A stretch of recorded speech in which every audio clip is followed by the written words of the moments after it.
Plus de 40% de la population adulte n'est plus correctement vaccinée contre la coqueluche, la diphtérie, le tétanos et la poliomyélite. Et ceci s'aggrave dans les catégories socioprofessionnelles les plus défavorisées, mais aussi et surtout en fonction de l'âge.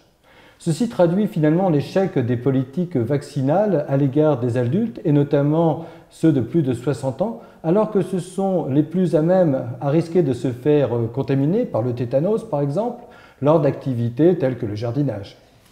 Les seniors sont hélas totalement convaincus que la protection vaccinale dont ils ont bénéficié il y a 30 à 50 ans continue de perdurer. C'est faux car la protection vaccinale va chuter au terme de 10 ans et des rappels sont donc impérativement nécessaires.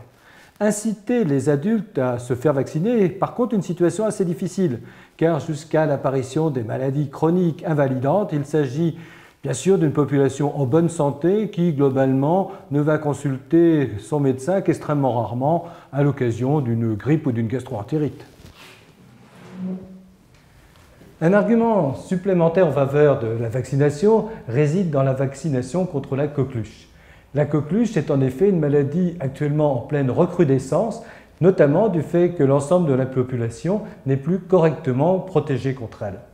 Il faut d'ailleurs savoir penser au diagnostic de coqueluche devant toute personne qui tousse durant plus de 10 jours sans qu'aucune origine n'ait été clairement établie. Certes, la coqueluche n'est pas bien grave chez l'adulte et le risque n'est pas bien grand non plus chez l'enfant qui est systématiquement vacciné.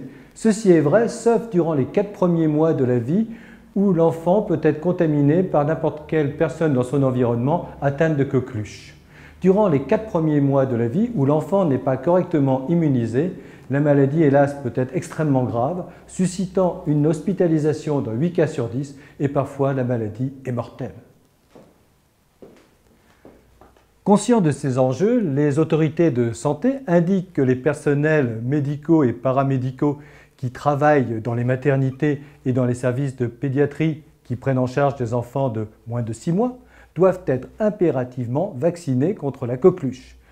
Mais il faut également penser à faire vacciner les parents qui ne sont pas correctement protégés et qui vont avoir des enfants. À cette liste, j'ajouterai volontiers les grands-parents, dont la protection vaccinale a toutes les chances d'avoir disparu et qui pourraient risquer de contaminer leurs petits-enfants. En fait, la vaccination contre la coqueluche pourrait être une bonne occasion pour refaire faire toutes les vaccinations. Peut-être le feraient-ils plus volontiers pour embrasser sans risque leurs petits-enfants plutôt qu'ils ne le feraient pour eux-mêmes.